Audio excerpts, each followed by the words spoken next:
Hello everyone, welcome to my channel Shraddha's Gita Challenge, Day 69, અધ્યાય 2, શ્લોક number 22. શ્લોક number 22 આ રીતે છે. વાંસાસી જીર્ણાનિ યથા વિહાય નવાનિ ગૃહણાતિ નરોપરાણી તથા શરીરાણિ વિહાય જીર્ણા નન્યાનિ સંયાતિ નવાનિ દેહી. આનો અર્થ થાય છે કે વાંસાસી એટલે વસ્ત્રો, વાંસાસી જીર્ણાની જ્યારે વસ્ત્ર ઘસાઈ જાય છે, તથા ત્યારે જીર્ણાની યથા ત્યારે યથા જેવી રીતે વિહાય આપણે એને ત્યજી દઈએ છીએ, બરાબર છે. પછી નવાની એટલે આપણે ઘસાયેલા વસ્ત્રોને ત્યજી જઈ, નવાની એટલે નવા, ગૃહ્યાતિ વસ્ત્રોને, નરોપરાણી એટલે વ્યક્તિ એને સ્વીકારે છે, માણસ પહેરે છે. તથા તેવી જ રીતે, તથા શરીરાણી શરીર વિહાય આપણે ત્યજી દઈએ છીએ, જીર્ણા જ્યારે ઘસાઈ જાય છે, બરાબર છે. અને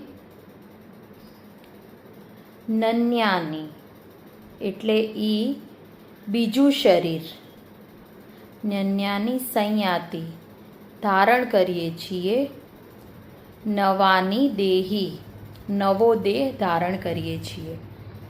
એટલે આ શ્લોકમાં ભગવાન શું કહે છે કે જેવી રીતે આપણા કપડાં ફાટી જાય કે ઘસાઈ જાય છે ત્યારે આપણે એને ત્યજીને નવા વસ્ત્ર ધારણ કરીએ છીએ, તેવી જ રીતે આ શરીર વૃદ્ધ થાય છે અને જીર્ણ થઈને ઘસાઈ જાય છે ત્યારે એ આત્મા શરીરનો ત્યાગ કરીને બીજા નવા શરીરમાં પ્રવેશ કરે છે, નવું શરીર ધારણ કરે છે.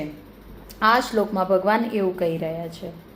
હવે ભગવાને કેટલું મોટું તત્વજ્ઞાન કેટલા સરળ શબ્દમાં સમજાવી દીધું, આમ કહીએ તો ચાલે. આપણને કેટલું સુંદર રીતે આપણને સરળ ભાષામાં સમજાવી દીધું, વસ્ત્રોનું ઉદાહરણ આપીને, બરાબર છે. નકર એક પુનર્જન્મની આ તો વાત થઈ ને, જોવા જઈએ તો આટલી મોટી વસ્તુ, એક આત્મા એક શરીરમાંથી બીજા શરીરમાં જવું એ કેટલી મોટી વાત છે. પરંતુ ભગવાન કેટલી સરળતાથી આ વસ્તુ આપણને સમજાવી દે છે કે વસ્ત્ર જ્યારે આપણે ફાટી જાય ત્યારે નવું વસ્ત્ર પહેરીએ જ છીએ ને, તો ત્યારે આપણે કેટલા સામાન્ય હોઈએ છીએ, ઉપરથી આનંદમાં હોઈએ છીએ નવા કપડાં પહેરવામાં. તો આપણું મન કેટલું સામાન્યતાથી કપડાં બદલી નાખે છે. ત્યારે આપણને જૂના ફાટેલા કપડાં છોડવાનું દુઃખ થાય છે? નથી થતું ને. તો સેમ આત્મા પણ જ્યારે શરીર વૃદ્ધ થઈ જાય છે, જીર્ણ થઈ જાય છે, ત્યારે એ શરીર મૂકીને બીજા શરીરને ધારણ કરે છે. પરંતુ ભગવાન આમાં આપણને એક બહુ મહત્ત્વની વાત સમજાવી જાય છે. શું મહત્ત્વની વાત સમજાવે છે? આત્માનો નાશ નથી થતો, શરીરનો નાશ થાય છે. પરંતુ આત્મા જ્યારે બીજા શરીરમાં સ્થાનાંતર કરે છે ને, ત્યારે એ જૂના શરીરમાં કરેલા કર્મનું ભાથું સાથે લઈને સ્થાનાંતર કરે છે, બરાબર છે. એટલે આપણે જે શરીર દ્વારા કર્મ કરેલા હશે એ કર્મના ભાગરૂપે આપણને નવું શરીર મળે છે.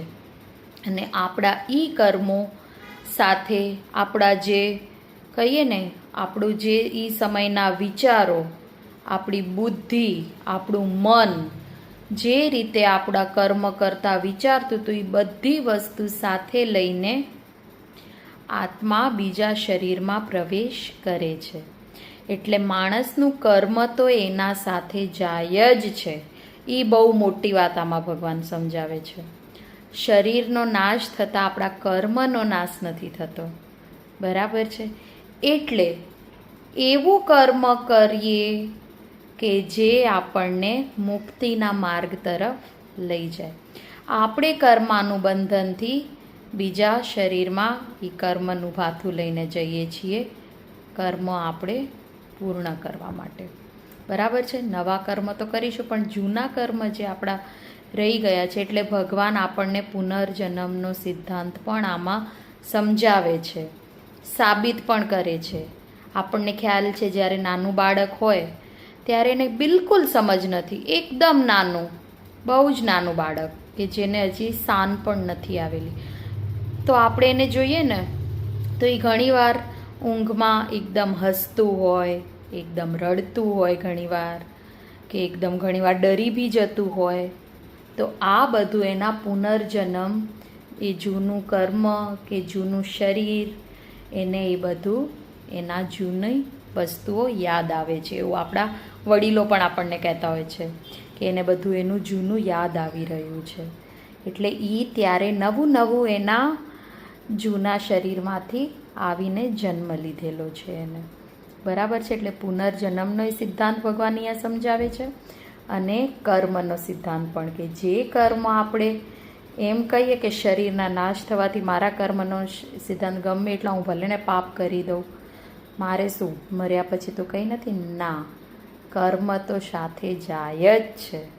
એટલે આપણા કર્મ આપણને ગમે એ જન્મે ભોગવવા જ પડે છે, શરીર દ્વારા.